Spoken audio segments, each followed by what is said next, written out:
Yang non profetik juga bisa diverifikasi. Oh begitu. Eh, ini ada pertanyaan dari Bang Ben. Kenapa host membahas assumption? Apakah ini memahami fakta empiris industri of enggak. Tadi itu ada saudara kita, sama-sama saudara ya, mungkin karena silap aja lah.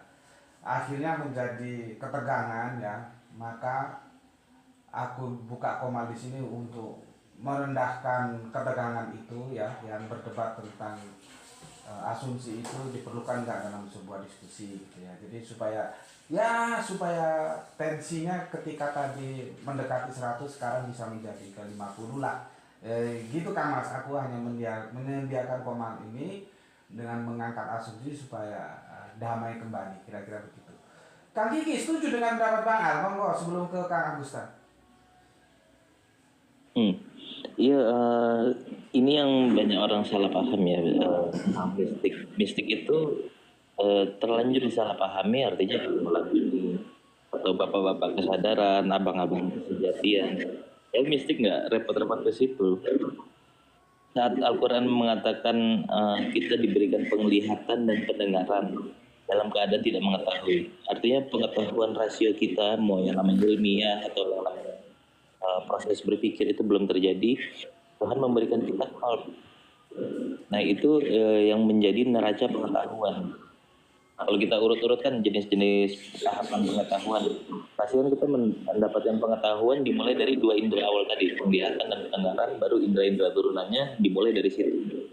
Itu disebutnya pengetahuan tingkat rendah atau epistemologi bawah.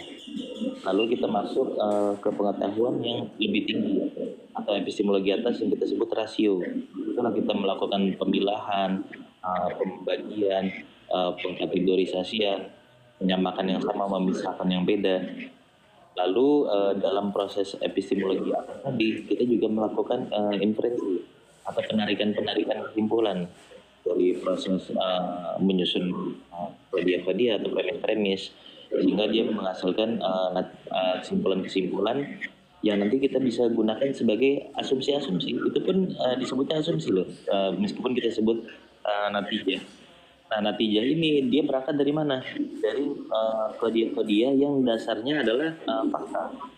Makanya kita kalau ingin menguji asumsi orang atau teori orang, kita cek premis-premis yang mengawalinya. Apakah premis-premis ini bisa didik berdasarkan prinsip-prinsip yang badihi atau swabukti atau tidak. Saat gagal dikembalikan kepada prinsip-prinsip yang swabukti, maka kita bisa katakan asumsinya tidak berdalil. Nah, lalu tadi dari epistemologi atas, kelompok empiris menyatakan bahwa ada jenis pengetahuan, tahapan pengetahuan yang kita bisa dapatkan lagi, yaitu tahapan praktek. Makanya ada eksperimen, ada penelitian, dan itu akan ada pengetahuan tambahan. Nah, inilah tahapan ketiga dalam proses perjalanan pengetahuan. Nah, sedangkan di para mistikus itu menetapkan bahwa penelitian atau eksperimen dibutuhkan, tapi juga harus ada yang menjadi neraca. Karena meskipun bagaimanapun baik indera, rasio, dan eksperimen itu adalah rangkaian proses yang kita butuh kejernihan. Kejernihan artinya membebaskan dari unsur subjektif, emosional, tendensi, keberpihakan. Makanya dibutuhkan tazkiyatun nafs. Tazkiyatun nafs itu supaya pengetahuan indera kita, rasio kita, pemikiran kita menjadi jernih, menjadi apa adanya sesuai dengan pantulannya pada realitas. Nah, mistik itu bicara tentang kebersihan diri, tentang melepaskan unsur hawa nafsu kita dalam mengamati problem-problem yang ada atau persoalan-persoalan yang ada, supaya dia memiliki koherensi yang benar-benar apa adanya, tanpa ada unsur-unsur subjektivitas justru. Cuma hari ini dipahami bahwa paradigma ini sangat subjektif. Padahal bukan subjektif, dia untuk membersihkan subjektivitas dari seluruh rangkaian pengetahuan. Makanya disebut sebagai neraca. Begitu, Gus Betik. Kang Kiki coba jawab itu, ada taping di bawah dari Kang Freddy J. Kusuma. Ia disebut teori atau nazari, dia harus berdasarkan pada prinsip-prinsip yang badihi atau semua bukti self-evident. Oke, sudah dijawab Kang Freddy ya. Begini saudaraku semuanya, terima kasih sudah hadir di sini, tamu kehormatanku ya. yang di atas yang di bawah, karena rezim waktu itu sebuah rezim yang tidak bisa kita ajak kompromi.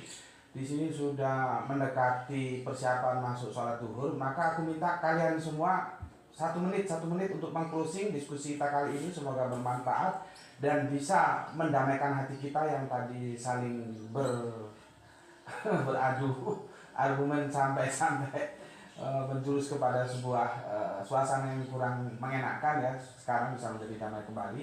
Apa itu tentang asumsi. Oke, karena sudah mau masuk waktu duhur, aku minta kalian jangan mengomentari temannya ya. Meng-closing 1 menit. Aku mulai dari Kang Agustan. Monggo, waktu dan tempat kami persilakan.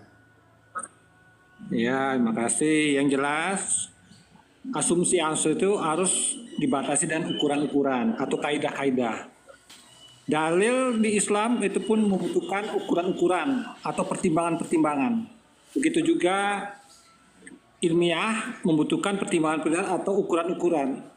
Kalau kita udah bicara ukuran di dalam suatu topik asumsi yang membicarakan asumsi, maka kita tidak akan terjadi perselisihan. Maka silakan bicara apapun, asumsi apapun dengan ukuran-ukuran yang jelas. Oke, terima kasih Kang Agustan. Dalil maupun ilmiah itu aja.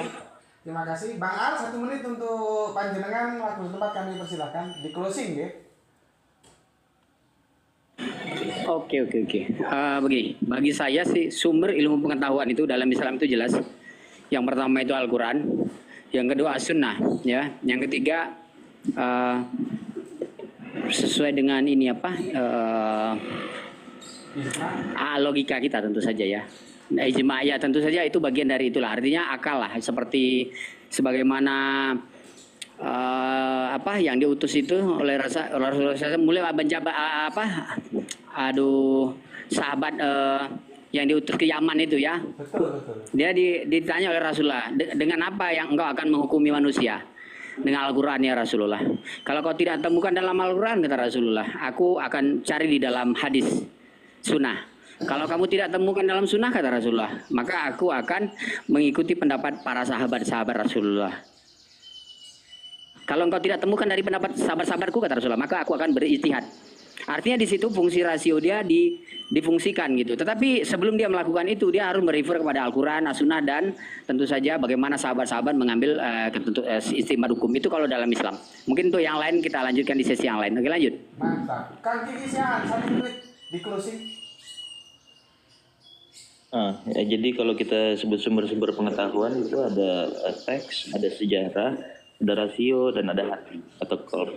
Lalu kalau kita sebutkan alat-alatnya untuk mengetahui, alat-alatnya yang pertama ada rasio, yang kedua ada indera, yang ketiga itu ada hati juga, ada kolb. Cuma hati di sini beda, dia sebagai alat atau sebagai sumber. Lalu kalau kita sebut ilmu pengetahuan, bahwa para pemikir Islam itu membagi bahwa ilmu itu dibagi menjadi 2, ada yang kita sebut konsep, ada yang kita sebut penegasan. Lalu pengetahuan adalah proses mafhum, bagaimana dari konsep melalui proses gagasan.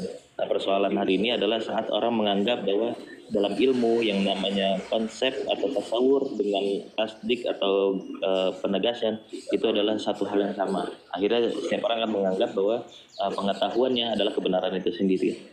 Mencampur antara tasawur dan tasdik, itu problem kita semua. Oke, terima kasih. Waktu jua telah memisahkan kita dan aku ucapkan selamat melaksanakan atau menunaikan sholat duhur apabila di waktu kalian semua sudah pada sampai dan di sini sudah mendekati waktu duhur. Terima kasih. Baik saudara-saudaraku yang di atas atau yang di bawah, semoga pertemuan ini ada manfaat keilmuan yang kita bisa dapatkan. Terima kasih, matur nuwun. Bismillahirrahmanirrahim. Alhamdulillahirabbil alamin. Untuk semuanya, assalamualaikum warahmatullahi wabarakatuh. Waalaikumsalam.